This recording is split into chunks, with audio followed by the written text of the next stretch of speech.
이제 육류와 어패류 들어갈게요. 육류, 어패류 두 파트로 나눠서 보도록 하죠. 1절 육류.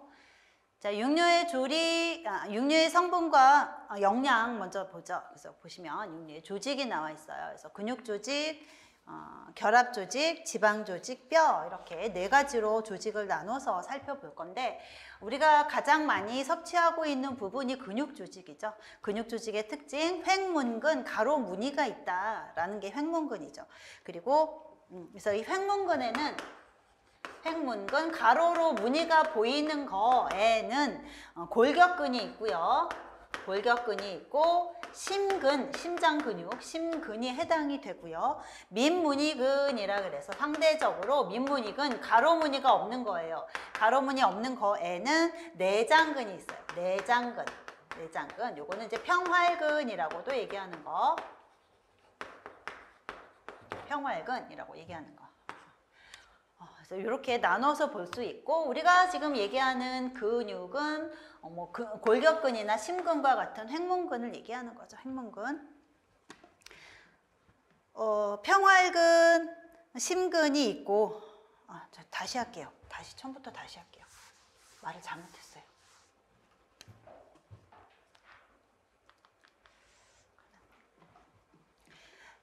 자, 육류와 어패류 볼게요. 육류, 어패류 나눠서 살펴볼 거고요. 이제 처음에 1절 육류 보시면 육류의 성분과 영양 있어요. 육류의 성분과 영양. 자, 육류의 조직은 근육 조직, 그 다음에 결합 조직, 지방 조직, 뼈 이렇게 네 가지로 나눠서 볼 건데 먼저 나눠오는 것이 근육 조직이에요. 근육 조직은 특징이 횡문근이라 그래서 가로 무늬가 있는 그런 근육이 있고 그 다음에 평활근이라고 해서 내장이 해당이 되죠. 평활근이라고 하는 건 내장근을 얘기해요. 평활근 그러면 내장근, 평활근 이거는 내장근, 내장. 그 다음에 심근 이렇게 세 가지로 나눠서 볼 수 있어요. 그래서 횡문근 하면은 우리가 주로 섭취하는 그런 골격근 같은 걸 얘기해서 가로 무늬가 선명하게 보이는 거죠. 심근도 가로 무늬가 있기는 해요. 심근도. 그리고 그 가로 무늬가 없는 게 평활근, 내장근. 요게 이제 가로 무늬가 없어서 얘는 민무늬근이라고도 얘기를 하고요. 그래서 근육 조직은 크게 횡문근, 평활근, 심근 요 세 가지가 있고 주된 가식부는 횡문근 얘기예요. 횡문근. 그래서 동물 조직의 약 30에서 40%가 횡문근이죠. 골격근이라고 얘기할 수 있고요. 미오신과 액틴을 기본으로 하는 단백질 분자가 해당이 돼요. 그리고 이제 주로는 미오신과 액틴으로 구성이 되어 있고 얘네들이 모여서 근원섬유를 이루고 근원섬유가 2000개가 모여서 원통형의 근섬유를 이루고 근섬유가 모여서 근속이 되고 근속이 모여서 근육이 되는 거죠. 그래서 이렇게 점점점 구성하는 성분이에요. 가장 기본적인 구성 성분은 미오신, 액틴. 얘네들이 모여서 근원섬유가 되고 근원섬유 모여서 근섬유 되고 그 다음에 근속, 근육 이렇게 구성이 되어 있어요. 근육은 신경, 혈관, 지방과 함께 결합 조직이 덮개에 쌓여 있고 현미경으로 관찰을 해보면 A대, I대, 그 다음에 I대 중앙에 있는 Z선, 그 다음에 A대 중앙에 H역, Z선, Z선 사이에 근절 이렇게 지금 나눠져 있죠. 이 그림을 보시면 돼요. 그래서 보시면은 자, 여기 초록색 부분 우리 교재로 보면은 약간 회색으로 나와 있죠. 요 부분이 뭐냐면 액틴이에요. 액틴. 요게 액틴이고 요게 빨간 부분이 미오신이죠. 액틴과 미오신이 모여서 근원 섬유를 이룬다라고 되어 있어요. 액틴과 미오신이 이 근육에 있는 주 성분이라고 보시면 되고 이 액틴, 미오신 사이사이에 무슨 근장이나 이런 것들이 있기는 한데 주요 성분은 액틴과 미오신이에요. 그래서 액틴이 있고 미오신이 있고 얘네들이 지금 보시는 것처럼 약간 얽혀 있죠. 그래서 지금 I대라고 A대부터 볼게요. A대라고 하는 거는 뭐냐 하면은 요 빨간 부분의 처음부터 끝까지가 A대예요. A대는 미오신을 얘기하죠. 미오신 부분을 A대, 미오신 부분을 A대라고 얘기를 하고 I대라고 하면은 요거는 지금 요 부분이 I대죠. 뭐만 있어요? 액틴만. 액틴 자체가 아니라 액틴과 미오신이 살짝 이렇게 겹쳐져 있는데 겹쳐져 있는 부분 빼고 액틴만으로 구성이 된 부분이 I대예요. I대. 교재를 보시면 A대는 주로 미오신으로 이루어진 굵은 필라멘트, I대는 액틴으로 이루어지는 가는 필라멘트인데 액틴 전체가 아니라 액틴만 보이는 곳. 그러니까 액틴과 미오신이 살짝 겹쳐져 있는데 겹쳐진 부분 빼고 액틴만으로 구성된 부분을 I대라고 얘기를 해요. 그리고 H존이라고 나와 있죠. H역이라고 얘기를 하고 H역. 요거는 뭐냐면 미오신만으로 구성된 거. 미오신만 있는 곳. 그래서 겹쳐진 데 빼고 미오신도 여기서부터 여기까지가 미오신인데 액틴이랑 겹쳐진 부분 빼고 미오신만 있는 부분, 그 부분을 H역이라고 얘기를 해요. 그리고 I대 중앙에는 어두운 선의 얇은 Z라인이라고 하는 게 있어서 이 Z선, Z라인 간의 그 사이를 근절이라고 얘기를 해요. 근절. 요게 근절. 그래서 A대는 미오신 자체가 A대, I대는 액틴만으로 이루어진 곳, H역은 미오신만으로 이루어진 곳, I대 중앙에 어두운 Z선이 있어서 이쪽 Z선과 이쪽 Z선 사이를 근절이라고 한다. 자, 수축이 일어나면 어떻게 돼요? 수축이 일어나면은 그 미오신 사이로 액틴이 미끄러져 들어가요. 그러니까 양쪽으로 이렇게 미끄러져 들어가면서 근육에 수축이 일어나는 거죠. 그러면 수축이 되면 어떤 변화가 생기나요? 수축이 되면은 I대, 그러니까 액틴만으로 이루어진 부분이 어떻게 될까요? 이렇게 들어가 버리니까 I대가 줄어들죠.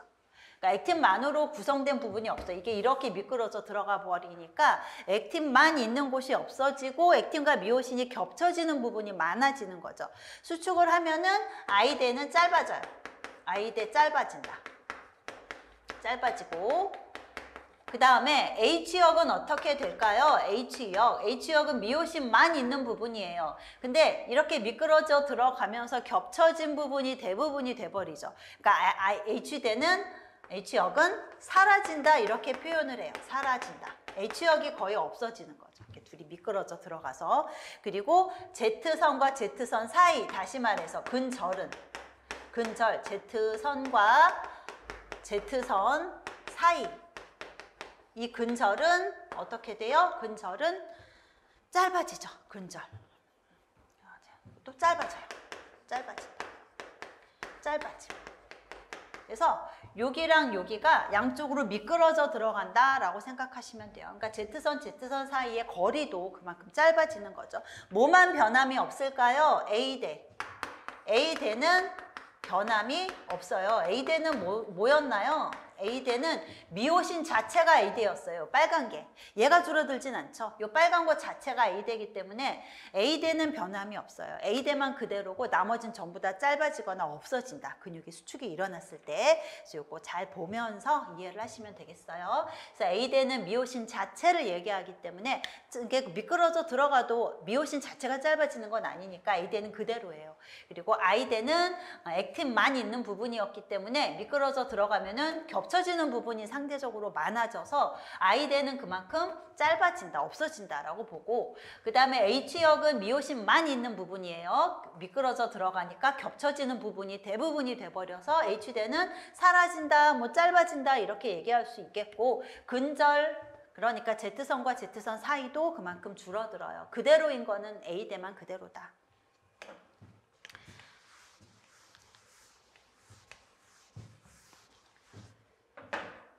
그 다음에 175페이지 보시면 결합 조직에 대한 설명이 있어요. 지금까지 본 거는 근육 조직을 얘기하고요. 근육 조직도 이제 뭐 횡문근이라 그래서 이제 골격근 부분, 심근 있고 평활근이라 해서 내장근이 있는데 주로 먹는 부분은 어디? 횡문근을 주로 우리가 먹고 있다. 물론 심장도 먹고 내장도 먹어요. 근데 근육, 고기를 더 많이 먹죠. 그러니까 주로 섭취하는 부분은 가식 부위는 횡문근이다 라고 보시고요. 결합 조직 넘어가서 보면은 근육이나 장기 를 다른 조직과 결합시키는 힘줄을 결합 조직이라고 해요. 결합 조직에는 콜라겐, 엘라스틴, 레티큘린 같은 것이 포함이 되어 있고, 이거는 보통 그 섬유상으로 되어 있어서 굉장히 질긴 부위를 얘기하죠. 콜라겐 질겨요. 되게 질긴데 물이랑 넣고 가열을 하게 되면 65도씨 부근에서 분해되기 시작해서 젤라틴이 온도가 올라가면서 젤라틴화돼요. 보통 80도씨 넘어가면 젤라틴화된다 이렇게 얘기를 하는데, 젤라틴이라는 아이는 수용성이에요. 약산, 약알칼리에 의해서 용해되는 특성이 있는 게 젤라틴이죠.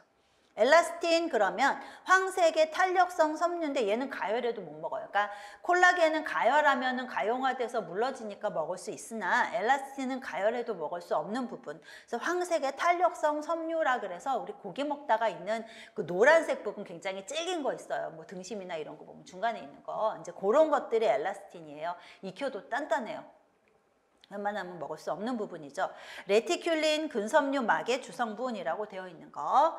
그래서 주로 결합 조직 그러면 콜라겐에 대한 이야기를 많이 하고 있고 이 결합 조직은 힘줄 같은 성분이기 때문에 결합 조직이 많은 부위는 어때요? 질겨요. 그래서 얘네들은 어떻게 먹어야 되나 하면 물 붓고 열 처리해서 젤라틴화 시켜야만 우리가 먹기가 용이해져요. 그러니까 습열 조리에 이용이 될 수 있는 거죠. 결합 조직이 많은 부위는 습열 조리를 해야 된다. 그래서 젤라틴화 시켜야만 우리가 쉽게 먹을 수 있는 형태로 전환이 돼요.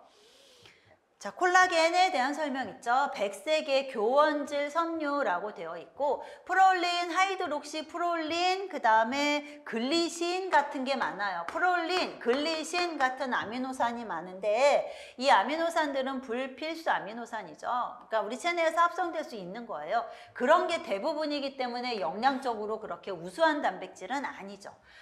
트로포콜라겐으로 3개의 폴리펩티드로 이루어진 3중 나성 구조, 3개의 가닥이 꼬여서 트로포콜라겐을 만들고요. 트로포콜라겐들이 또 어떤 교차 결합을 해서 콜라겐 세섬유, 콜라겐 섬유까지 형성을 해요. 그래서 공부할 때 우리가 트로포콜라겐 만들 때 필요한 것이 뭐 비타민C나 철에 의해서 수산화, 영양하게 나왔죠. 수산화돼서 수소결합에 의해 3가닥이 꼬이고 그 다음에 리실옥시다제라고 하는 효소, 구리가 들어있는 효소에 의해서 이 3가닥짜리들의 어떤 교차 결합이 일어나면서 콜라겐 세섬유, 그 다음에 콜라겐 섬유 같은 것으로 점점점 이제 형성이 되는 거죠. 그래서 얘는 섬유상이에요. 섬유상. 그러니까 구상 단백질이 있고 섬유상 단백질이 있었죠.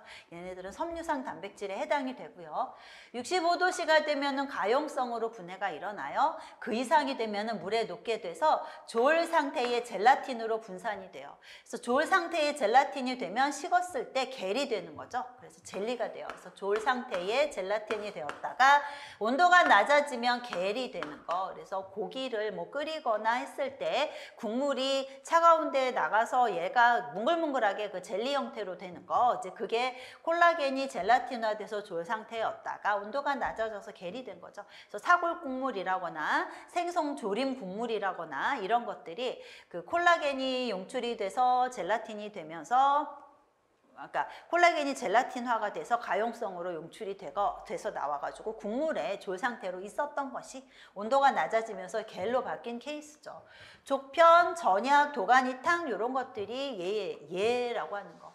그래서 족편은 고기 여러 성분들, 여러 그 부위들을 여러 부위의 고기들을 끓여가지고 이 콜라겐에 의해서 젤라틴화 시켜가지고 굳혀서 젤라틴화로 시킨 다음에 굳혀서 겔 상태가 된 걸 썰어 놓은 것이 족편이죠.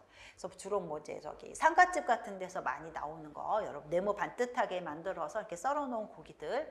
그리고 전약이라고 하는 거는 우족이나 가죽을 삶은 다음에 대추, 계피가루 이런 거 넣고 굳힌 거예요. 그러니까 우족이나 가죽을 삶아서 콜라겐 젤라틴화 시켜서 그렇게 그 졸 상태 만들어진 데다가 뭐 대추, 계피가루 이런 거 넣은 다음에 굳혀서 썰어 놓은 거, 조편처럼 썰어 놓은 게 전약이래요. 약간 그 옛날에는 약간 그 약재 같은 거 많이 넣어가지고 약간 고급 음식처럼 만들어 놓은 게 전약이죠. 그리고 도가니탕은도 이제 도가니 끓여서 만들어 놓은 거, 그 안에 이제 콜라겐이 젤라틴화되고 졸 상태로 이렇게 있는 거. 그래도 바깥에 내놓으면은 겔 형태로 굳죠. 그게 도가니탕. 그래서 콜라겐이라고 하는 것은 물 넣고 끓여줬을 때 젤라틴 형태로 가용화돼서 질긴 아이가 물에 의해서 오히려 연해지는 케이스예요. 대부분의 단백질은 열을 가하게 되면 응고가 돼서 단단해지는데 콜라겐만 예외라고 생각하시면 돼요. 얘는 오히려 물 넣고 끓여서 온도를 올려줘서 열 처리를 하게 되면 가용성 상태로 바뀌는 거죠. 지방 조직 있어요. 그 다음에 보시면 지방 조직. 작은 입자 혹은 큰 덩어리로 산재가 되어 있죠. 그래서 고기에 작은 입자로 지방 조직이 막 이렇게 펼쳐져 분산되어 있는 걸 뭐라 그래요? 마블링이라고 얘기하죠. 이런 상태로 있기도 하고 지방 덩어리가 이렇게 크게 이렇게 뭉쳐져 있는 그런 경우도 있고, 그래서 작은 입자 또는 큰 덩어리로 산재가 되어 있고요. 동물의 성별, 나이, 시기, 운동량 및 부위에 따라서 지방의 어떤 분포나 이런 것들이 달라요. 암컷이 아무래도 여자가 지방이 많은 것처럼 동물도 암컷에서 지방 함량이 더 높죠. 운동이 적은 부위 이런 데 지방이 많고요. 그리고 나이가 들어가면서, 그러니까 어린 동물 송아지나 뭐 요런 애들은 보면은 그 지방 함량이 적어요. 송아지나 요런 애들이. 근데 결합 조직이 적어서 상대적으로 굉장히 연한 그런 질감을 부여하죠. 그래서 나이가 들면서 지방 조직 많아져요. 운동량에 따라서도 지방의 함량 당연히 달라지겠고, 부위에 따라서도 달라지고, 시기에 따라서도 달라져요. 포화지방산이 많아서, 동물에 있는 지방 조직은 포화지방산이 많아서 식으면 뻣뻣해지고 맛이 없어져요. 동물의 지방에는 포화지방산이 많다. 얘는 융점이 어때요? 융점이 높아요. 그래서 금방 허옇게 고체 형태로 굳어지는 그런 특성이 있죠. 특히나 소고기라거나 양고기라거나 이런 아이들은 특히나 포화지방산 함량이 많아서 융점이 굉장히 높아요. 그래서 소고기나 양고기는 어떨 때 먹어야 돼요? 뜨거울 때. 얘네들은 뜨거울 때 먹어야 되고요. 조금 시간이 지나서 식어버리면 허옇게 굳어버리는 이런 특징이 있는 거죠. 그래서 소고기, 양고기 지방산에는 포화지방산이 특히 많아서 융점이 높아요. 뜨거울 때 먹어야 되고, 상대적으로 돼지고기에는 소고기나 양고기에 비해서 불포화지방산이 많죠. 그래서 똑같이 소고기랑 돼지고기랑 거놓고 나서 딴짓하다 보면은 소고기는 허옇게 기름에 끼어 있으나 돼지고기는 아직까지 그렇지 않은 그런 현상들을 볼 수 있어요. 그래서 돼지고기에 있는 지방의 융점이 상대적으로 소보다는 낮아요. 그래서 돼지고기에 불포화지방산이 많다. 올레산 같은 것들이 좀 많이 포함이 되어 있죠. 사료가 좋고 비육한 가축의 근육에는 대리석과 같은 얼룩무늬 지방, 요거 마블링이라고 하는 거, 요게 산재가 되어 있어요. 그래서 마블링이 있으면 고기가 어때요? 마블링이 있으면 되게 연하죠. 그래서 지방이 군데군데 분산이 되어 있어서 이 마블링에 의해서 근섬유가 짧아져요.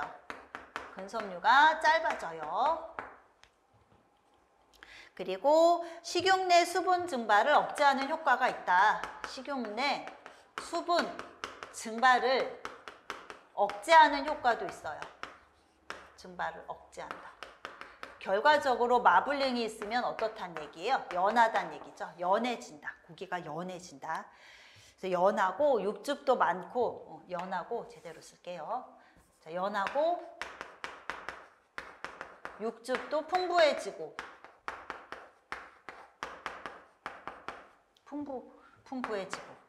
풍부해지고, 촉촉하고.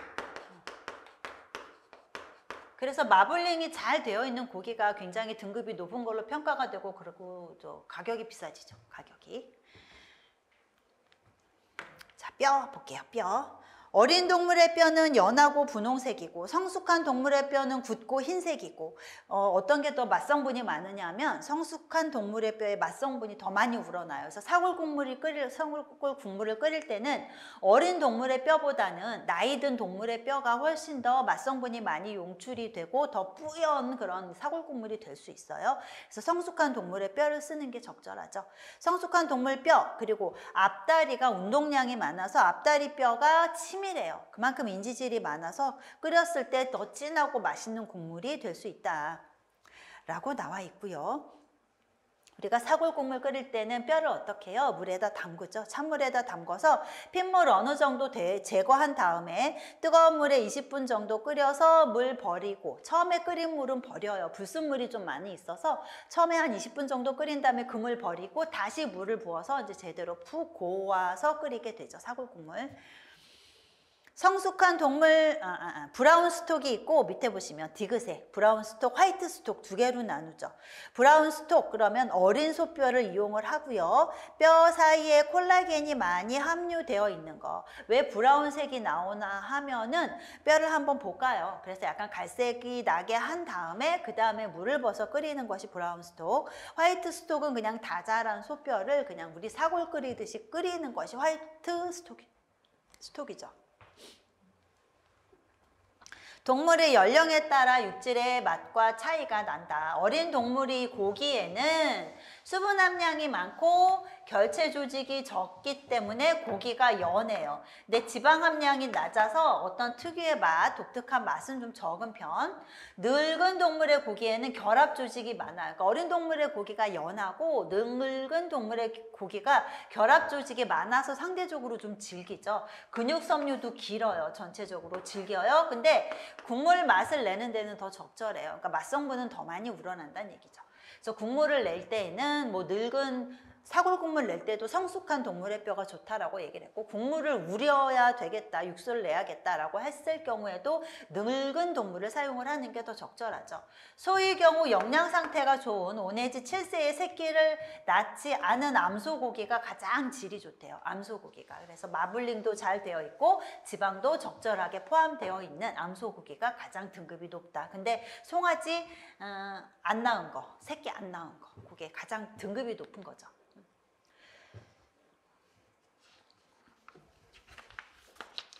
육류의 영양 성분 단백질 보시면 근원 섬유 단백질인 미오신, 액틴, 트로포닌 같은 것들이 주로 포함이 되어 있고, 결합 조직 단백질에는 콜라겐, 엘라스틴, 레티큘린 같은 거 있었고요. 근형질 단백질, 근장 단백질이라고 하는 것이 이제 있는데, 이게 미오겐, 단백질, 분해 요소, 미오글로빈 같은 것들이 포함이 되어 있어요. 그래서 우리 표에도 나와 있죠. 육류 단백질의 종류. 그래서 세포 안에 있는 것이 근형질 단백질, 근원섬유 단백질 두 가지가 있어요.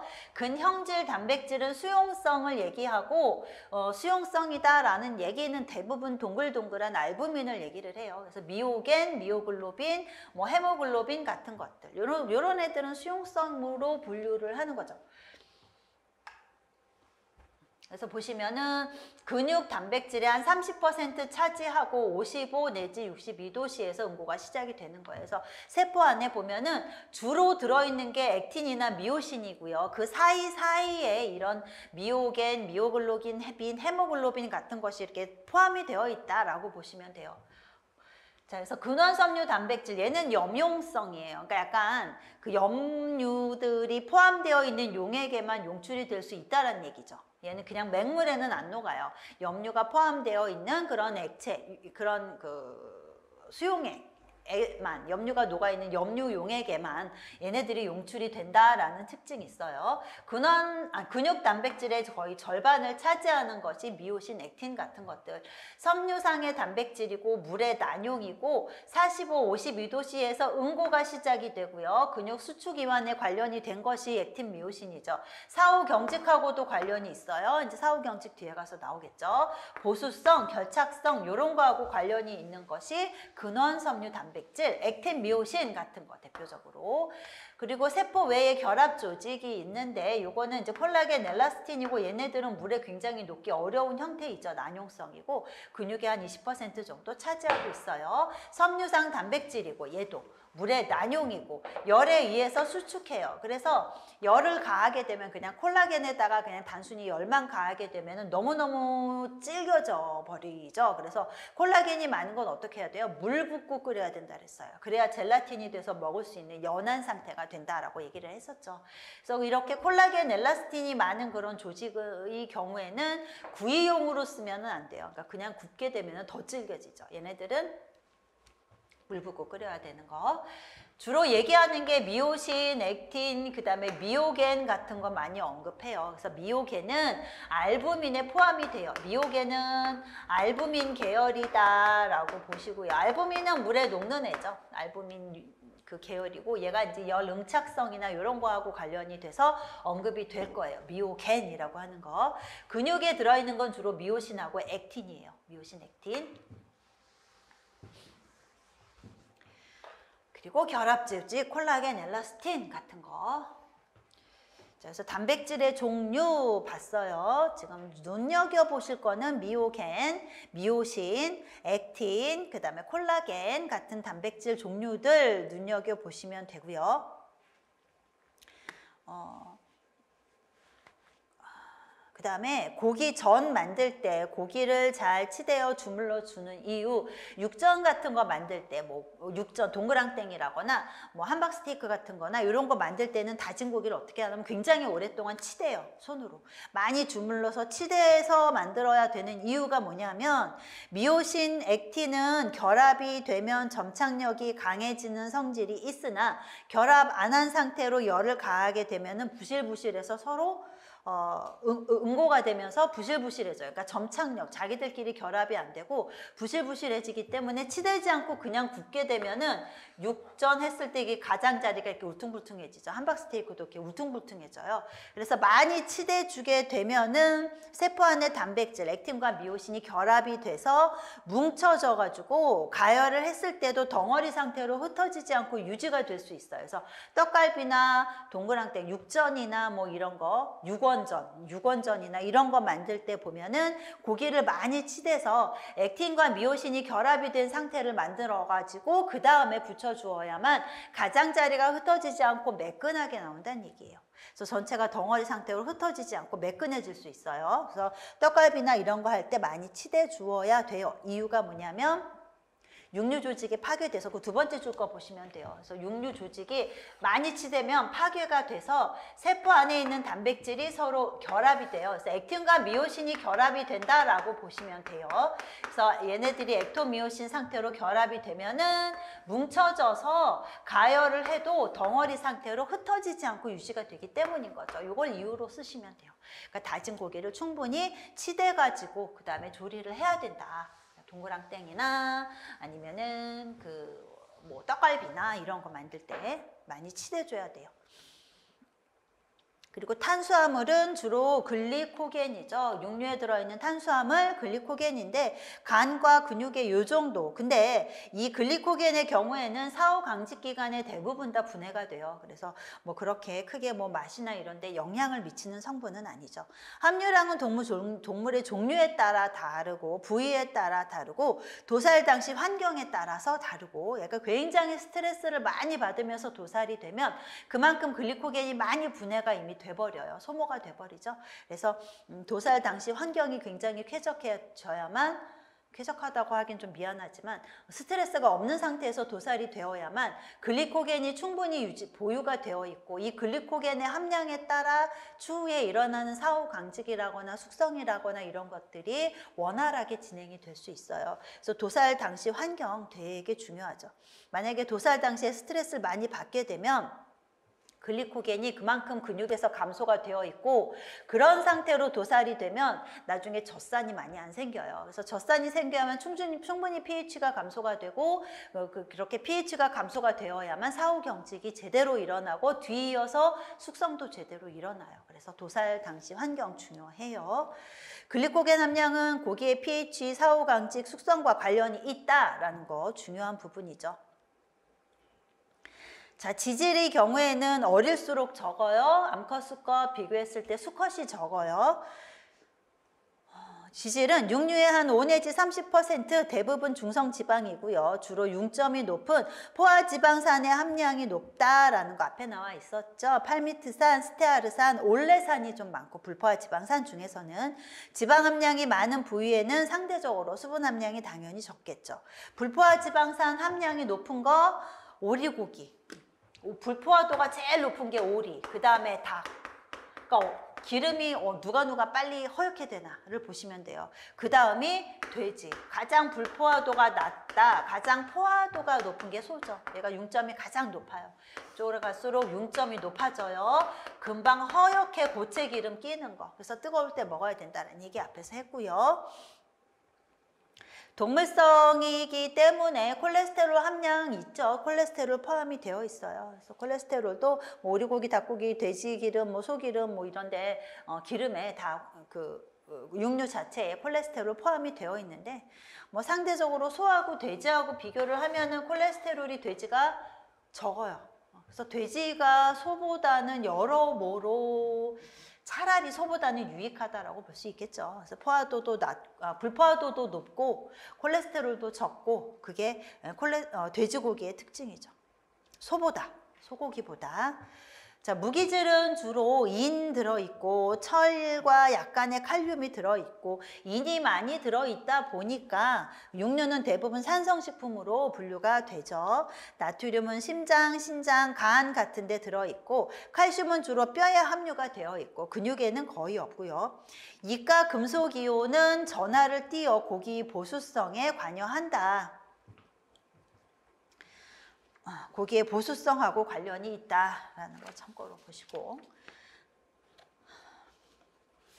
그리고 육류에 들어있는 철은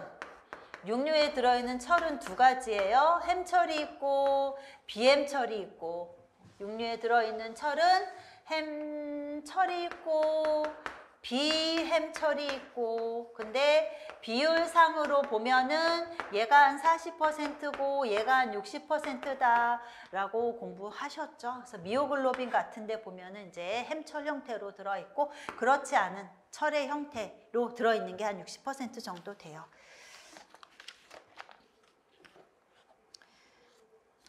자, 그 다음에 비타민 보시면, 비타민 영양학에서 공부했지만 이 햄철이 흡수율이 훨씬 높죠. 그래서 식물성은 100% 비햄철이죠. 식물성은. 그래서 햄철이 흡수율이 높기 때문에 육류가 철에 좋은 급원 식품에 해당이 되죠. 자, 비타민은 주로 비타민 B 복합체가 들어있어요. 비타민 B와는 돼지고기, 비타민 A는 주로 간이나 내장에 포함이 되어 있고요. 육류의 색소는 미오글로빈이에요. 이거 이제 식품학에서 우리 공부했던 거죠. 미오글로빈. 동물의 종류, 고기 부위에 따라서 미오글로빈 함량이 달라져요. 그래서 미오글로빈의 함량이 높을수록 색깔이 진하게 나오죠.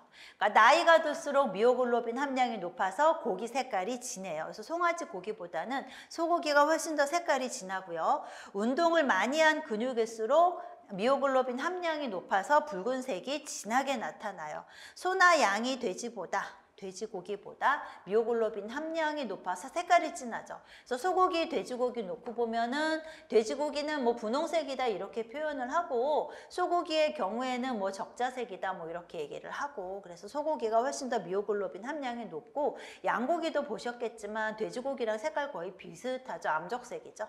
그래서 소고기나 양고기는 미오글로빈 함량이 높아서 진한 색, 돼지고기는 상대적으로 적어서 약간 분홍색을 띈다.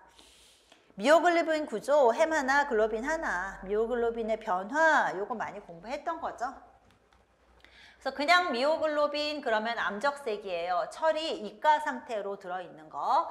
그래서 요 상태에서 산소가 들어가서 산소화가 되면은 철에 산소 O2가 결합이 된 상태예요. 옥시미오글로빈. 선홍색이에요. 철 여전히 이가고요. 요게 산화가 되면은, 그리고 미오글로빈에서도 산화가 일어났을 때 메트미오글로빈으로 전환이 되는데 요거는 갈색이고 가운데 철이, 헤모글로빈의 햄 안에 들어있는 철이 3가죠. 3가.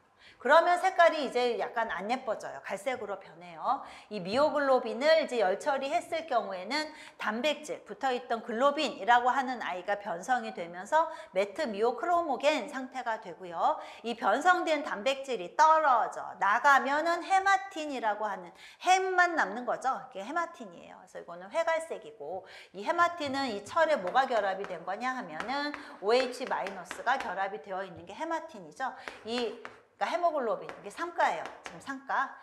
포르피린, 고리 안에 이 철이 OH-랑 결합된 거, 이게 헤마틴. 근데 여기에 염소가 있어서 여기에 CL이 붙으면 뭐예요? 해민이라고 하는 거죠. 해민. 그래서 옥시미오글로빈 상태에서도 가열을 했을 때 글로빈이 변성이 되면서 메트미오크로모겐, 중간에 철이 3가로 바뀌고 글로빈은 변성이 돼서 메트미오크로모겐이 되고, 변성된 단백질이 떨어지면은 헤마틴 상태가 되고요. 그래서 이 색의 변화, 우리 미오글로빈의 변화 식품학에서 자세히 봤기 때문에 여기선 이렇게만 얘기를 할게요. 자, 그래서 일단은 색깔이 붉은색을 띠려면은 중심부에 있는 철이 이가이어야만 약간 붉은색이 돌아요. 얘가 삼가로 바뀌면은 갈색 내지는 회갈색으로 변하는 거죠. 그래서 색깔이 안 예뻐지는 상태가 되기 때문에 요거를 요 이가로 유지시켜 주기 위해서 발색제라는 걸 집어넣어요. 그래서 질산염 내지는 아질산염을 집어넣어 주는 거죠. 그래서 질산염을 집어넣었을 경우에는 요게 미생물에 의해서 환원이 돼서 존재하고 있는 세균에 의해서 환원이 돼서 아질산염이 되고요. 근육에 있는 글리코겐이 혐기적인 어떤 대사에 의해서 젖산이 생기는데 이 젖산에 의해서 아질산으로 바뀌는 거죠. 그리고 비타민 C 같은 거 발색 촉진제로 넣어주면은 그때 생성되는 것이 이제 산화질소예요. 산화질소라고 해서 NO가 생기죠. 요게 철에 가서 결합을 해요. 그러면 안정적으로 이가가 유지가 되는 거죠. 그게 니트로소 미오글로빈이라고 하는 거. 그래서 이게 헤모글로빈, 포르피린, 고리 안에 철이 이가가 있고 여기에 NO가 붙어 있는 상태, 요것이 니트로소 미오글로빈이라고 하는 상태예요. 가열을 해도 철이 그냥 이가로 그대로 유지가 되죠. 단백질은 변성이 됐어요. 그래서 니트로소 미오크로모겐, 단백질은 변성이 되었으나 철은 그대로 이가로 유지가 되어 있어서 적색을 띠게 되죠. 근데 이 니트로소기가 그러니까 산화질소가 이 산화질소라는 아이가 고기에 들어있는 아민이랑 결합을 하게 되면 그게 니트로사민이라고 하는 형태가 되는데 걔가 뭐 여러 가지 뭐 발암물질 뭐 이렇게 분류가 되는 아이라서 이 발색 촉진제를 집어넣는 걸 좀 꺼리는 경향이 있어요. 발색 촉진제 넣기 싫으면 대신에 뭘 많이 넣어주면 되나 하면 비타민 C 넣어주면 되죠. 그래서 발색 촉진제 대신에 비타민 C 넣어주면 돼요. 비타민 C를 첨가한다. 그러면 어떻게 돼요? 비타민 C가 하는 역할, 철, 삼가를 이가로 환원시켜주는 역할을 얘가 하죠. 그래서 이가로 그냥 유지가 돼요. 이가가 유지가 되면 색깔이 붉게 그냥 유지가 되는 거죠. 열 처리를 해도 붉게. 그래서 이가로 유지가 될 수 있게 비타민 C를 더 많이 첨가해 주는 것도 하나의 방법이에요. 그래서 요거로 대체하는 것이 요즘 추세예요. 발색 촉진제 대신에 비타민 C를 첨가해 주는 것이 요즘 추세다. 그러면 철이 삼가가 아니라 이가로 유지가 돼서 붉게 색깔이 그렇게 보유가 될 수 있는 거죠. 유지가 될 수 있는 거죠. 자, 내용 보시면 미오글로빈의 변화라고 해서 그림 7-3 위에 있는 내용이에요. 기억 보면은 신선한 식육은 미오글로빈에 의해서 암적색을 띠고 있고 이 상태까지는 미오글로빈 햄에 붙어있는 철이 이가짜리 철이죠. 식육을 절단해서 공기 중에 노출이 되면 이 철에 가서 산소, O2가 가서 붙어요. 그러면 선홍색의 옥시미오글로빈이 되고요.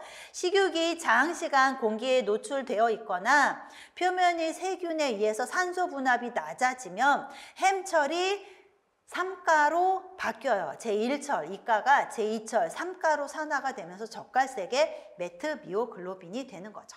그래서 장기간 공기에 노출이 돼서 산화가 일어나면 이 미오글로빈 내지는 옥시미오글로빈이 장기간 공기에 노출이 돼서 산화가 일어난다거나 표면에 있는 그 세균에 의해서 산소 분압이 낮아지면 산소가 어정쩡하게 있게 되면은 산화가 일어나서 어떤 일이 생기냐면 메트미오글로빈으로 바뀌는데 요 아이는 철이 삼가로 환원이 된 거죠. 그래서 이가짜리 철이 삼가로 산화가 되는 거예요. 그러면 색깔이 갈색이 되는 거죠. 갈색, 젓갈색. 육류는 가열하면 미오글로빈의 단백질은 변성 분리가 되고 햄은 헤마틴으로 산화가 돼서 회갈색을 띠게 되고요. 만약에 염소, CL이 있게 되면 뭐가 된다고요? 해민이 된다 그랬죠. 육가공품 제조 시 아제산염, 질산염으로 처리를 하게 되면 미오글로빈은 니트로소 미오글로빈이 되고 전형적인 적색으로 안정화가 돼요. 그러니까 니트로소 미오글로빈의 경우에는 이가짜리 철, 열 처리를 해도 이가가 유지가 되는 거죠. 그래서 NO, 이 산화질소가 붙어있는 경우에는 처리, 요게 NO가 붙어있게 되면 열 처리를 해도 요게 그대로 유지가 돼서 전체적으로 색깔이 적색으로 유지가 될 수 있어요. 그래서 니트로소, 미오, 크로모겐이 돼서 단백질은 변성이 되었다 하더라도 철은 중심부의 이가가 유지가 돼요. 그러니까 색깔을 붉게 유지하는 것은 철이 이가로 유지되는 거, 그게 방법인 거죠. 그래서 발색 촉진제 넣기 싫으면 비타민 C를 넣어서 삼가를 이가로 환원시키는 그런 작용이 있는 아이를 집어넣어서 이가로 유지시켜주면 육색이 붉게 유지가 되는 거죠.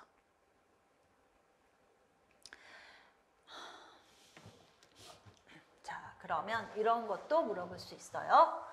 진공 포장했어요. 진공 포장한 고기, 육류의 색깔은 무슨 색일까요? 진공 포장했어요. 산소가 없어요. 그럼 이건 무슨 색? 그냥 미오글로빈인 거죠. 그러면은 무슨 색이에요? 암적색이죠. 암적색. 그대로. 암적색. 그래서 진공 포장한 육류가 암적색인 이유는 산소가 없으니까 뭐 산소가 결합이 된다거나 산화가 일어난다거나 하는 일 없이 그냥 미오글로빈이 그대로 유지가 되니까 암적색인 거죠. 암적색. 그래서 진공 포장한 고기의 색깔은 검붉은색. 암적색이에요. 암적색. 덩어리가 커요. 고기가. 큰 덩어리의 고기가 있어요. 큰 덩어리면은 겉은 무슨 색일까요? 산소, 공기 중에 내놨어요. 그러면 이제 선홍색이죠. 겉부분은 선홍색인데 이거 잘라보면은 내부는 무슨 색이에요? 산소가 없으니까 암적색이에요. 덩어리가 큰 고기의 경우에는 내부는 그냥 미오글로빈이라서 암적색이고 겉은 산소가 결합이 돼서 옥시미오글로빈이 되니까 선홍색을 띠게 되죠. 근데 표면에 세균이 있어요. 세균이 있어서 이 세균이 예를 들어 이제 표면에 있으니까 호기성이겠죠. 산소를 소모하면서 산소 분압이 낮아지면은 옥시미오글로빈이 아니라 메트미오글로빈 형태로 이제 산화가 일어난다라고 생각하시면 되겠어요. 자, 육류의 추출물이 있죠. 그 다음에 보시면 육류의 추출물. 근육에서 축출된 액체의 유기화합물인데 고기를 이제 푹푹푹 끓여가지고 그 육수에 나오는 어떤 맛성분이라고 보시면 돼요. 맛성분. 아미노산 있고 그 다음에 IMP라고 하는 거. 요거 이노신산이죠. 이노신산 핵산 계열의 맛성분이었어요. 이노신산. IMP가 우러나올 것이고 크레아틴, 요소, 요산과 같은 비단백계 질소화합물. 질소가 들어있기는 한데 단백질하고 관련 없는 물질들. 그런 것들이 육류 추출물에 해당이 돼요. 그래서 고기를 넣고 끓였을 때 육수에서 우러나오는, 육수에서 나는 그런 맛성분, 그럼 아미노산, 이노신산 같은 핵산계 물질, 비단백계 질소 화합물들이 포함이 되고요. 늙은 동물의 고기가 결합 조직과 수용 속의 육류 추출물이 많아서 국물 맛을 내는 데는 더 적절하다라는 내용 앞에서도 언급이 됐었죠. 자, 그래서 육류에 들어있는 여러 가지 성분들에 대한 것을 살펴봤어요. 그 다음에 육류의 사후강직, 숙성 있는데 이 부분은 다음 시간에 진행하도록 할게요.